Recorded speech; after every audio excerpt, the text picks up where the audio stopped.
Shri Ganesha Sharada Gurubhyo Namaha Ramaya Ramabhadraya Ramachandraya Vedhase Raghunathaya Nathaya Sitaya Pataye Namaha. Welcome to all for this session on Ramayana to chapter 50 of Ayodhya Kanda. In the last chapter we saw Rama going deeper into the forest. He is almost crossing the border of his country of Koshala and he is going away into the forest. Having crossed the boundary of Koshala, Rama, turning his face towards Ayodhya, with joined palms addressed the city. O Ayodhya, chief of cities, protected by the kings of the house of Ikshvaku, I take leave of you and of the gods, your protectors who dwell with you. Having fulfilled the command of the king, I shall return from the forest again, behold you and my parents. Then lifting up his arms, Sri Rama, the tears falling from his eyes, addressed the citizens of his father's kingdom. O you who have treated me with the respect and affection due to a master, it is not meet that you remain with me. Now return to your homes and discharge the duties of your households. Probably the people who came on foot running behind the chariot at the river Tamasa, they must have returned back to the Ayodhya, while the other people who came on horses or other vehicles, probably they were still following Rama, and at this point, when they reached the border of Kosala, Rama commanded them, saying that it is better now you can return back to Ayodhya and take care of the kingdom so that I can go into the forest peacefully into my exile. Bowing down to Sri Rama, the people circumambulated him with reverence and turned homewards, frequently halting, weeping, and lamenting. Sri Rama, seeing them weeping and not yet satisfied with beholding him, told the charioteer to drive on speedily and passed beyond their sight as the sun sinks out of view at the time of evening.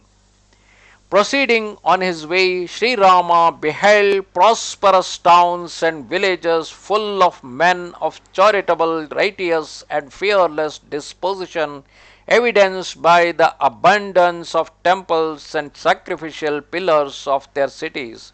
The gardens filled with mango trees were enriched by pools of translucent water with carefully tended highways and herds of cattle grazing here and there.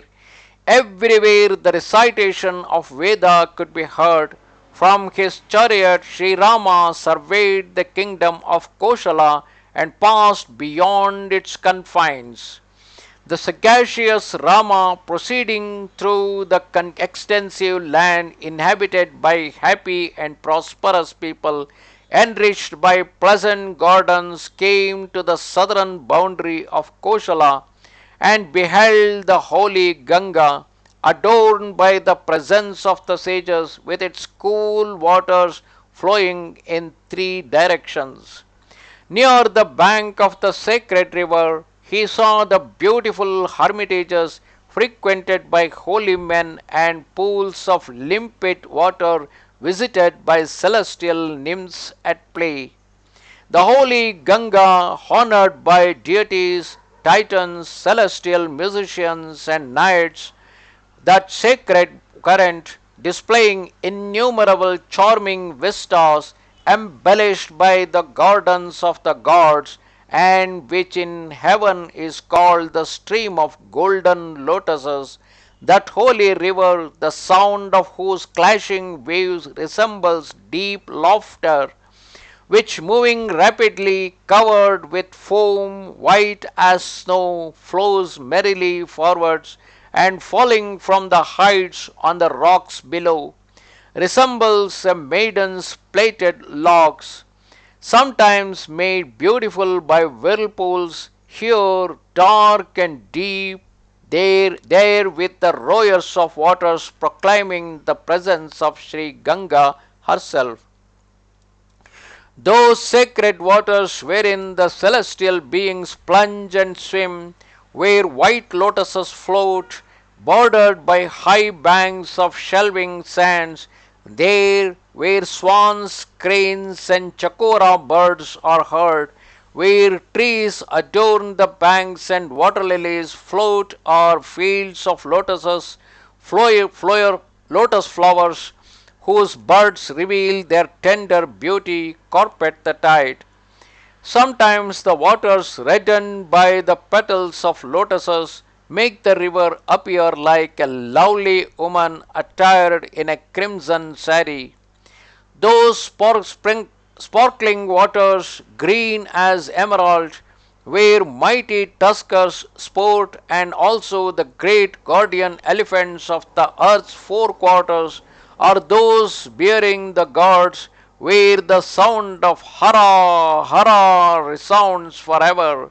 Sri Ganga, beautiful as a woman, tastefully adorned with brilliant gems, Sri Ganga, enriched with fruit, flowers, and birds of every hue, abounding in porpoises, crocodiles, and serpents, that sacred stream falling from the feet of the blessed Vishnu, divine and spotless, the destroyer of others' sin, having sported in the locks of Sri Shiva, thereafter descending on earth through the power of penance of Bhagirath.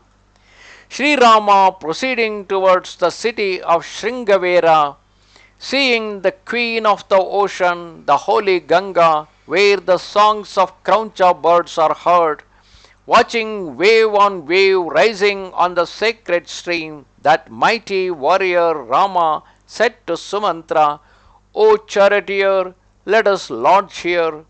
There, under the ingudi tree, laden with verdant leaves and blossoms, let us rest. O benevolent one, let us linger by the mighty river, whose auspicious waters are worshipped by the gods, the Danavas, serpents, beasts, and birds, and let us offer homage there. Sumantra and Lakshmana answering, Be it so, stayed the chariot under the ingudi tree. Arriving there, Sri Rama and Lakshmana descended from the chariot, and Sumantra, unyoking the horses, respectfully seated himself facing Rama at the foot of the tree. The king of that country was one Guha, dear to Rama as his own life, by caste a ferryman, but possessing an army and designated king of watermen.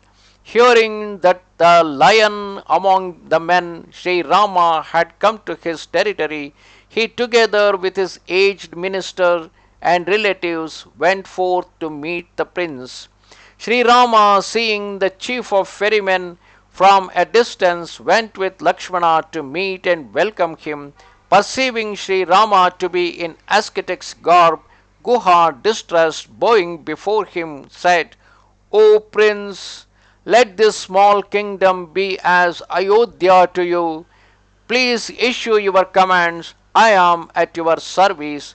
O mighty armed one, it is rare to receive a guest so deeply beloved.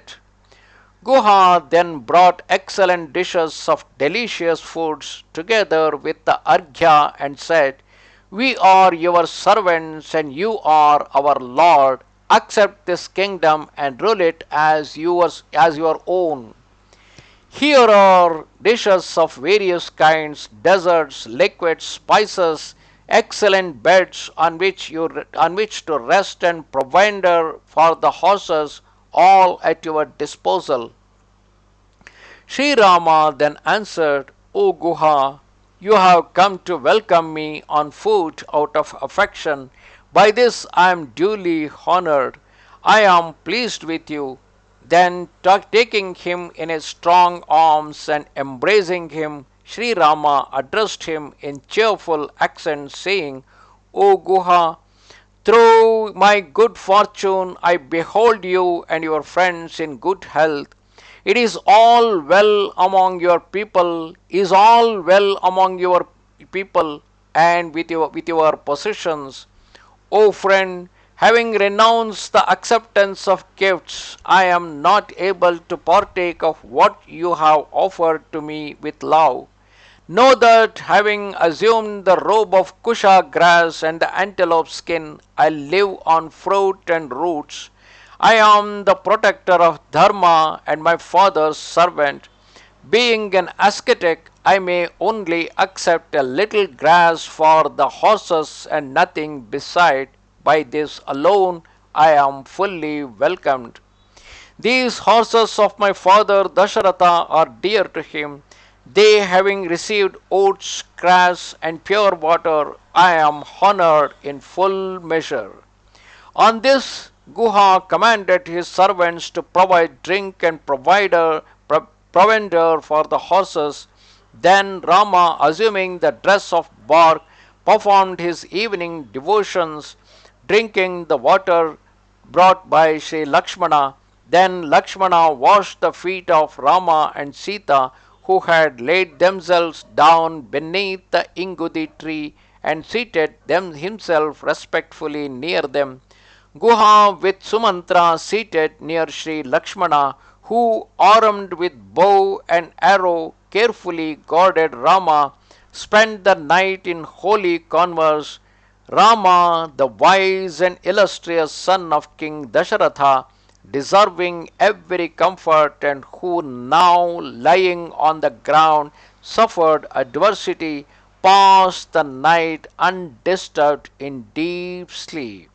Thus ended chapter 50 of Ayodhya Kanda in Ramayana, where we are now seeing Rama having reached the banks of Ganga, which is by the side of the Shringaverapura, where King Guha was ruling as the chief of watermen there, and he came to take care of Rama. But however, Rama refused to accept the food brought to him, the royal food brought by him. Yet he accepted only the food for his horses, and he got himself satisfied drinking only the water that was brought by Lakshmana, and then, having thanked Guha, he slept for the night. Namaste Sharada Devi, Kashmira Puravasini, Twamaham Prarthaye Nityam, Vidya Danancha Dehime. Goodbye.